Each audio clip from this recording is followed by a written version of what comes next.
Hello, this is Michael, And this is Gabrielle Christensen, your co-host. and welcome to the podcast.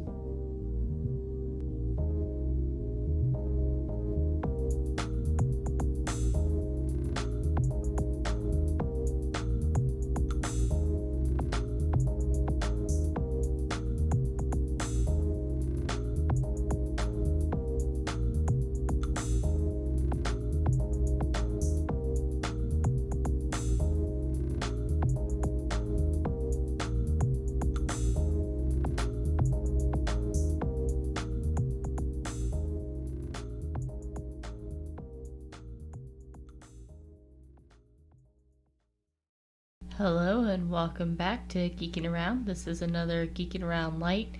Today we're going to be covering Black Widow movie review. By the way, this is your co-host Gabrielle Christensen speaking. Nice to have you with us. And I'm Michael. So let's go ahead and get cracking right into it. So we're just kind of going to do an overview first.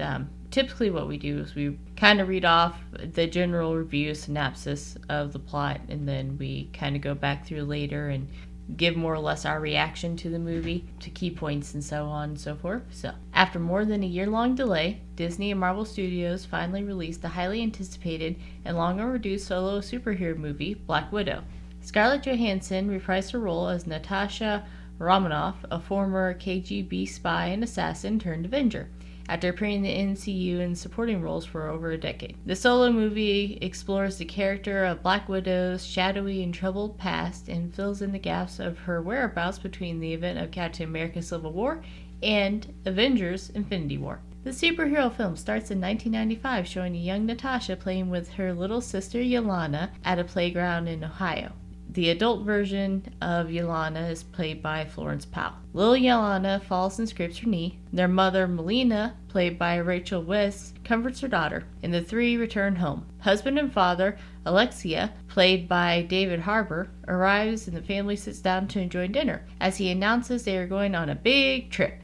The action kicks in as we learn the family is on a Russian covert operation mission to steal intel from S.H.I.E.L.D. The fake family escapes into Cuba, where they met with Drakov, a general for the Soviet Union and head of the Red Room, who's portrayed by Ray Winston. The Soviet general orders the two young girls to be sent to the Red Room, where they will become one of his Black Widows. The film then moves on to events that take place after Civil War. U.S. Senator State Thaddeus Ross is on a pursuit of catching Natasha Romanoff when she and other Avengers violated the Sokovia Accords. Natasha escapes from Ross and his men and retreats to a remote safe house. Her sister, Yelena, sent Natasha a clue to be with her in Budapest. While there, Yelena tells Natasha that the evil Soviet General Drakov is still alive, despite Black Widow's attempted assassination on him years prior. The two, once known as sisters, now track down the closest thing they had to a family, Alexia and Melina. Director Kate Shortland does a very good job of honing in on recreating the same styles as the Russo brothers did in both Captain America the Winter Soldier and Civil War. Patty Jenkins tried the same with Zack Snyder's style with the first Wonder Woman movie. Many of the action scenes are filmed beautifully, much like the vein of Jason Bourne or John Wick films. As always, Scarlett Johansson does great in her performance as Black Widow. However, it is Florence Pugh and at sometimes David Harbour who stole many of the scenes. What could be only explained as a new trend in lazy film editing, as Black Widow suffers from uneven and fast-paced editing. Combining this with the editing style in the MCU, whose stupid need for jokes, many of the dramatic and emotional scenes are lost on the audience as the audience loses engagement in the story. However, it's worth noting that there aren't as many jokes in this movie as there are in other movies produced for the MCU. Overall, the very long overdue Black Widow movie is very much an enjoyable summer action flick that any MCU fan will love. Yeah. Honestly, the jokes aren't too bad. There were a couple, but for the most part, they just kind of let things settle in. Yeah, I think most of the jokes were really from David Harbour at the Red Guardian. But I think that was just part of his character, you know. Yeah, it didn't feel so out of place for him to randomly crack a joke in the middle of a fight, because he was always kind of a jerk. It wasn't let's see, I'm trying to think of an example from another MCU movie, like David Pratt is Star-Lord, and then something happens and he's like, well, that person just died, let's go get nachos. It isn't quite that kind of jokes. It's just the dad's always doing something kind of like a jerk. Yeah, I kind of pictured his performance like the like football jock who now is a boring shoes salesman, and missed the glory days of him being in high school and being the football captain, and he was the coolest guy ever. Yeah. I mean, that's how I always looked at how I was looking at him. Yeah, it's a very good movie. I do agree that the girl who plays Ilana. Yeah. The girl who plays Yelena, she does so well, Florence Pugh, that it was hard for me not to want to call her Danny. And I've only watched Midsummer like once, but that just stuck in my mind as I was watching her. But she really does do a wonderful job. So I look forward to seeing her possibly in movies going forward. Yeah, I think she'd be a good replacement for the Black Widow. She would definitely be a lot more, how would I say, both willing to joke around with people, but also more willing to kill somebody in a heartbeat. But yeah, the movie was pretty well put together for an action hero movie. I mean, there was a lot of action in it, but it definitely had more of a... It felt more important, like the story arc. Like, I would say it definitely felt more important than, like, Wonder Woman 1985, where everything kind of seems cheesy. It does kind of have a touching storyline. 84. No, it must be 5. I think, like, the overall story, like, we sat down and, like, I explained the story to you, like, or I read, like, a book adaptation of this. I think the story would be great, but as I mentioned, and as before with all the other reviews we have here, this is my actual review that Gabby was reading earlier. But the lazy film editing, I mean, it's so uneven, fast paced. Like, it does not give you time to ingest the more emotional and dramatic scenes. I think was very important, because they did like the big problem with, it seems like a lot of movies nowadays, is like they do more tell and not show. And since you are doing more telling and not showing, you gotta give the audience time to be engaged in those scenes. Or I guess I don't know if engage is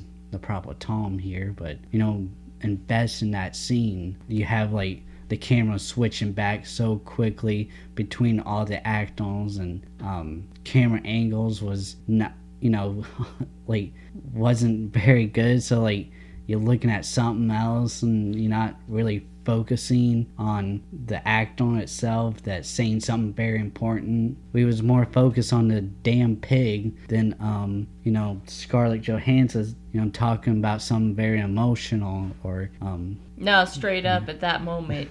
I mean, this is why this time reading it, because I pretty much completely agree with this review. Because sometimes later I'll be like, oh no, I really like Demon Slayer.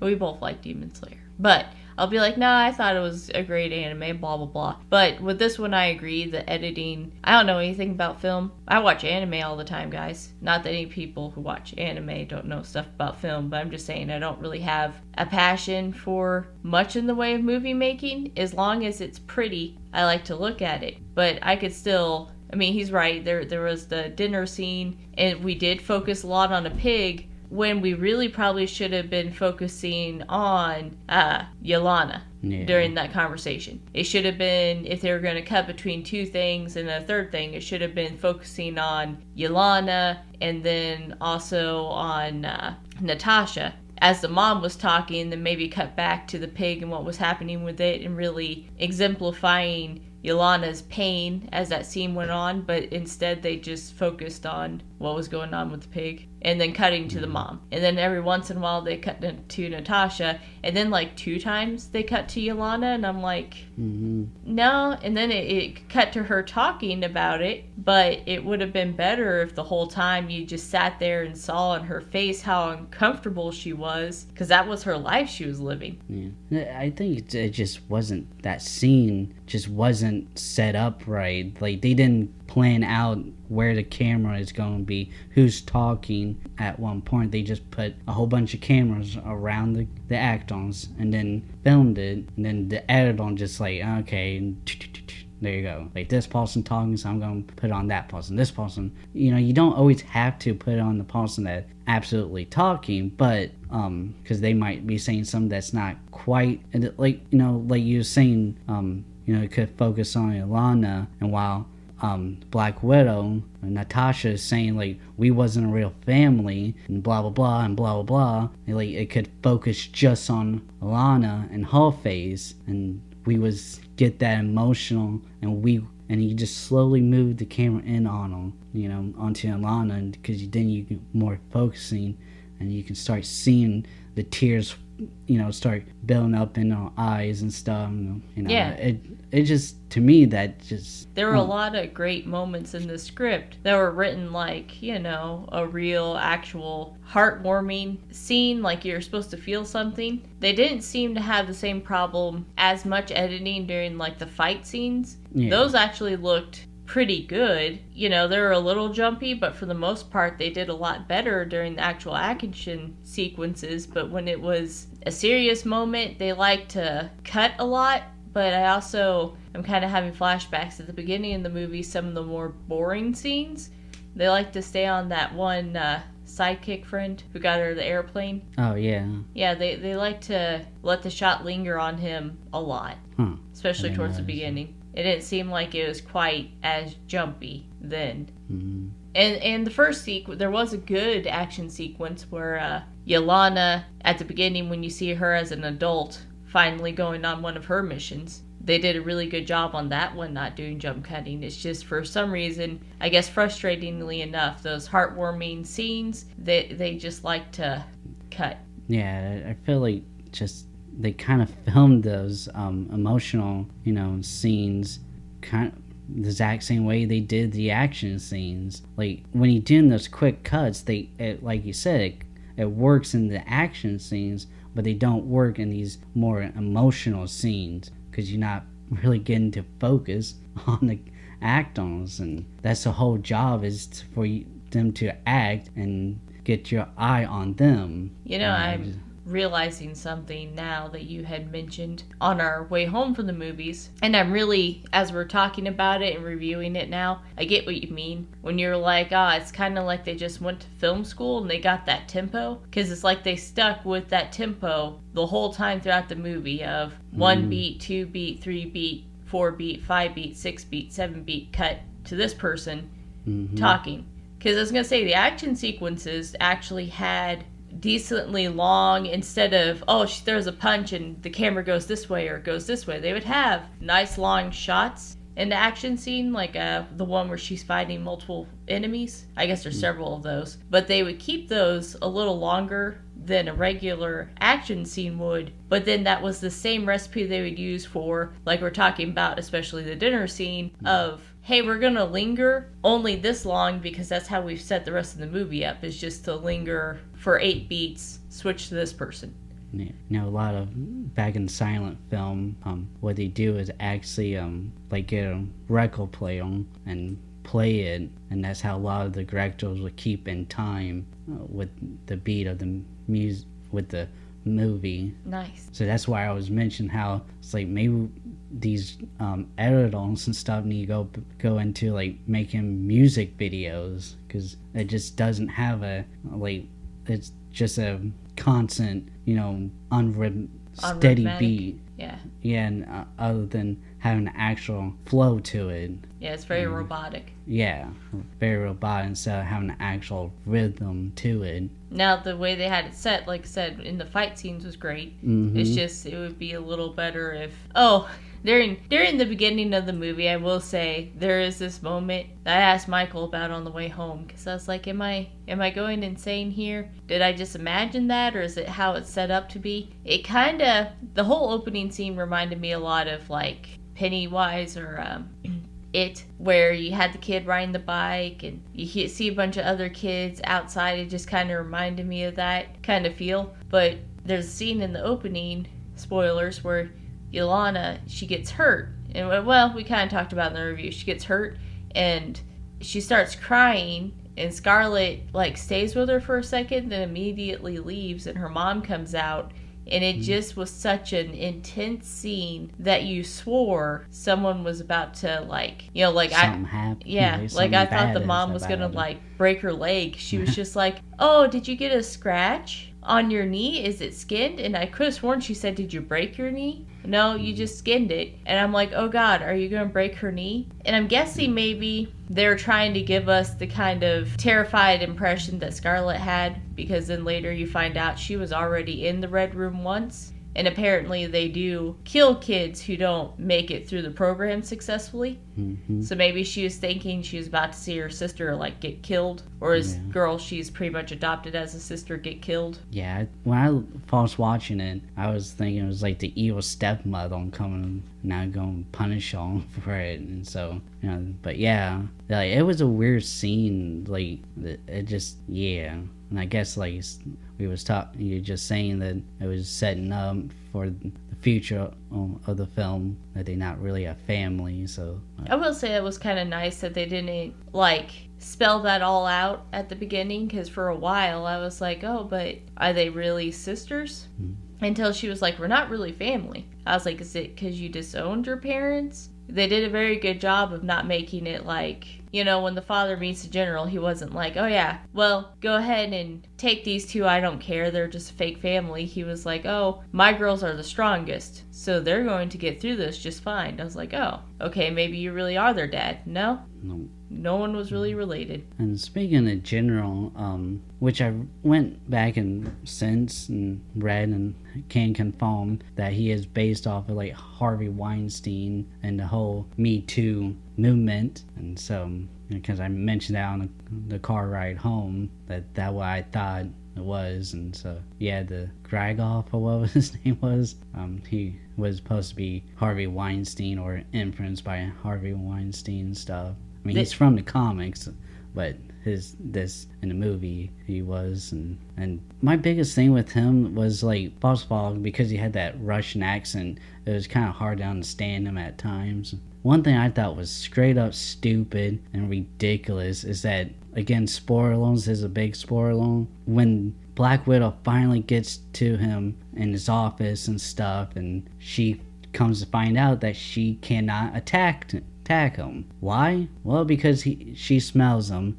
and somehow that means that because his cologne has some type of chemicals in it that makes it where she cannot attack him. And I can like so see like those old, you know, guys that like, you know, wear Old Spice or something, and they just drown themselves in cologne. Like, oh yeah, you like this cologne?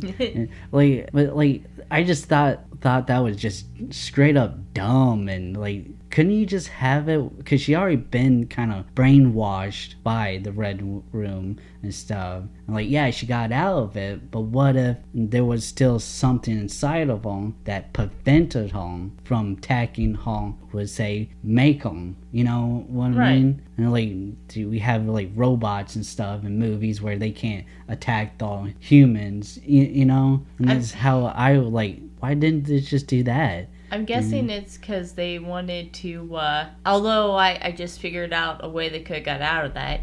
They wanted to do like a whole, you know, you've been conditioned. And they probably were thinking that at first, is we could just do mental conditioning. But how can you get over mental conditioning in a second when you need to, you know? You wouldn't ever be able to get over it that quickly. It would take probably a while, months on end of constantly being exposed to the same kind of fear to get over. That's a thing. What they could have done instead is, there is spoilers, a moment when she meets, I believe it's when she goes and she meets her sister in Budapest. Natasha meets Yolanda in Budapest, that she sprays her or douses her with that red pheromone, or the red dust that breaks them out of their mind control, because they were under a chemical mind control, the new widows were, and that dust was supposed to break them out of it. That could have been, you know, what she ended up, that dust is so powerful, it takes care of all conditioning, especially chemical conditioning like pheromone conditioning. So she could have had that and not said anything to him and been pretending the whole time, and then been like, you know, you got to get him,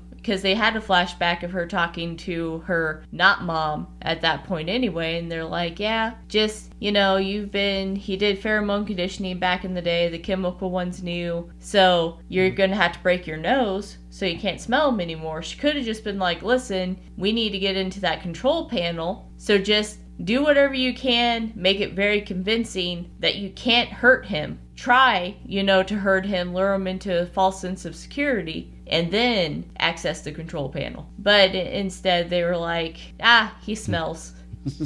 He smells so bad, you can't shoot him. That's how bad he smells. I think she was crying knife at false. Yeah. And then she cries.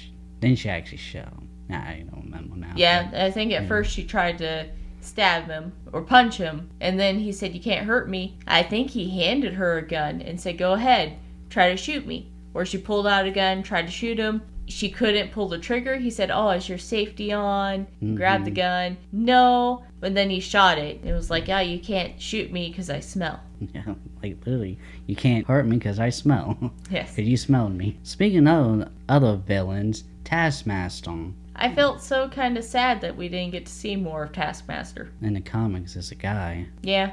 Has nothing to do with his daughter or anything like that. And I feel like that was just a bad plot device. And I think something else could have came through, but to me, like, until up to that point, I liked Taskmaster, and then we got the reveal, which they have done that before in the MCU, did that in Rogue One, so Disney have done it multiple times where it's this big bad villain, that we thought was the big bad villain, end up being just some little guy or something. It's okay, we already seen this before, and why not just have kept it with the comics, where because he can mimic all the movements, all the Avengers and stuff, he actually is someone that the general hires to train the army and stuff to fight against the Avengers. So that would be perfect. And then they sent him out as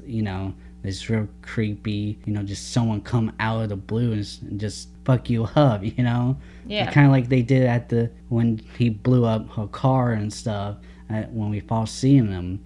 That was all cool, and then it just... I think my biggest problem with the reveal of it being his daughter is because immediately Taskmaster is no longer a problem. Because they reveal it as a daughter. Well, that Scarlett Johansson's final role as Natasha, she has to be able to have everything forgiven in her past. So she can't just be like, oh no, I killed a girl. So instead she had to live. And then she has to be a very cool character who then immediately becomes a non-threat at the end, because they're like, we're going to take you away with us. Instead of letting Taskmaster continue on as a cool, overarching villain that you might see later, they're like, no, this isn't a problem anymore. What's funny is that one guy, her friend that was getting on the planes and stuff, yeah, he was actually announced as Taskmaster. I knew he was suspicious the whole time. And, I would love to see some kind of plot thing where it turns out that he really was Taskmaster the whole time. And actually, because we only saw her face at the very end, rest we never saw her face. 90% of that was a stunt double, some guy, and apparently the actress, and not to take away anything from the actress, but it only took an hour to film her scenes. Shows you also how much she was in the movie as an important character. Is they literally had her in there, had her stare at people, and then say one sentence, one line, and then she's no longer a threat or anything. But I would like it if they had a if they went ahead and they were like, you thought that was really the Taskmaster? No, it was the suspicious-ass friend who keeps showing up with planes and stuff. Because I did think that he was very suspicious, and that would be why they kept deciding to linger on him the whole time. Mm-hmm. It's one of those things that I feel like it was the last minute, change, and so... I feel like the only reason they would have done that is because they didn't want Black Widow to be a murderer of her child. Just attempted murder. They could have photoshopped her out. Yeah, they could have been like, he burned his daughter alive. I mean, I think it kind of goes back to an Age of Ultron, in their heads and written down, on paper, it sounds great. That's, Hall being the little girl that she blew up end up being Taskmaster and stuff. It might have sounded good on paper, but once you actually go and do it, it wasn't really a good idea. Yeah. You know? And I mean, it just let her kill the little girl, or don't, because it was just a strange thing for Taskmaster to not try to kill the father then at any point. Also, it was a strange thing for that man just to have a kid. That was like, I mean, I guess they're trying to say that real life monsters also have children or are nice, but he didn't even love his daughter that he had, because he was like, oh, you did me a favor when you tried to kill her, instead of being like, you know, I'll never forgive you for what you did to my daughter and being mad about it. Nah, he was happy about it. So they could have used that in the thing, like he could have used that as a for false psychology, I guess. Like just have Black Widow go into like a, you know,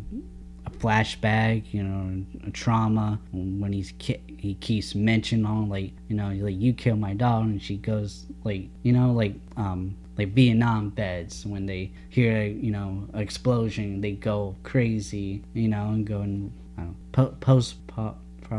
post-traumatic stress. Yeah, I think that's something they could have actually explored and Hall fight with the general at the end, instead of just Hall not being able to kill him because she smelled him. Could have been. I mean, they could have did, because like I said, they just went straight up, instead of making him scary by being like, oh no, he did all these horrible things to these other girls, but he actually did love his daughter. Or just straight up, he actually tried to torture his daughter. It's like, well, then why did you happily have a daughter? You weren't throwing into the Black Widow thing, because it shows her being just a happy, normal schoolgirl. If you actually cared about her, why were you continuing on? Or then why were you happy when she got hurt? Or were you evil the whole time, even to her, and you would torture her and you were training her up as a Black Widow soldier anyway? But they implied that no, he was just happy to have a daughter until she got hurt, and then he was like, ah, yes, this is what I wanted the whole time. They never did explain how he escaped the explosion. Without anything, but somehow it burned his daughter's face, even though you see them in the same room together. Yeah. I mean, plot holes. Probably because you're right, it was a last-minute decision to do that. One thing I would like to mention is David Harbour, Red Guardian. He was in a prison, and Stranger Things, Netflix Stranger Things, his character Sheriff Hopon ended up being in prison, in a Russian prison at the end of season 3, is it? I think it is. And like during season 3, I can't quite remember now, but Sheriff Hopon and Winona Ryder's character kidnapped one of the evil Russian scientists, and his name was Lexi. That's funny. So it's like they kept is that why they got him to play this role? I mean, that'd be wonderful. Alternate reality, or reality, I guess, combination. But yeah, I think it was a really enjoyable movie. Don't listen to none of those retarded journalists and movie critics out there. And like one article I saw that, and the headlines was Black Widow makes men put men in no place, and like, what? That really wasn't the point of the movie at all. No, and actually, if you read the whole review, they never really mentioned that again. Because it wasn't... It had no relevance to it, you know, to the actual plot of the thing. They make the film sound like a bad feminist movie. But I'm going to say it's not, because the villain, even though he was based off of Harvey Weinstein, or they tried to make him Harvey Weinstein-ish with the creeper vibes, he didn't get, like, he wasn't trying to sexually assault them. He just was straight up an evil dude, but he didn't like... It's like any Russian guy. Yeah. I mean, back then, you know, it was like that's the whole, you know, evil Russians are part of the crochet, you know, villains and stuff, or evil Nazis, you know. I mean, it is my favorite kind of woman movie, where the women are strong and awesome, but they don't... I mean, there wasn't a moment in the movie where they did a stupid line where they looked at their dad and were just like, oh yeah, we don't need you because you're a man. They were just like, shut up, you never fought Captain America, you idiot. Yeah. They didn't yes, women are the strongest and we are superior. Yeah, they didn't do any of that. It was just a movie where most of the roles were played by women, and it was an enjoyable movie. And like one thing I've seen some YouTubers complain about, and it's like, oh well, Scarlett Johansson is doing the exact same thing as Brie Larson did with Captain Marvel and saying all these feminist stuff. Maybe I missed it, but I know she mentioned the Me Too movement. Other than that, I'm not really seeing her saying anything feminist wise, or at least like one I read where Hall and the director said that Hall and the system, they didn't want it to be a rivalry, a sibling rivalry, you know, because that'd be too cheesy and stuff, and so they wanted this to be both, you know, strong women who both was in you know, in the same program, and that, but the system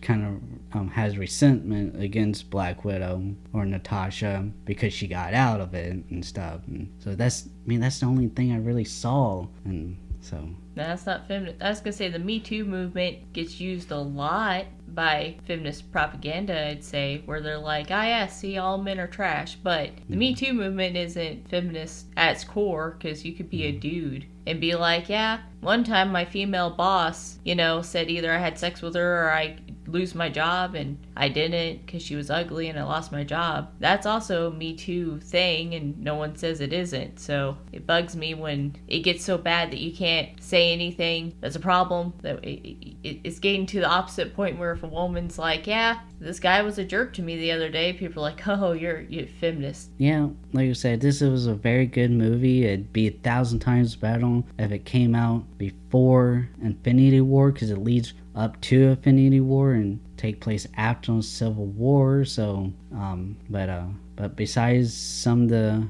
bad editing, it was actually a very good and enjoyable summer action flick. So I think anyone who's into MCU movies will definitely love this one.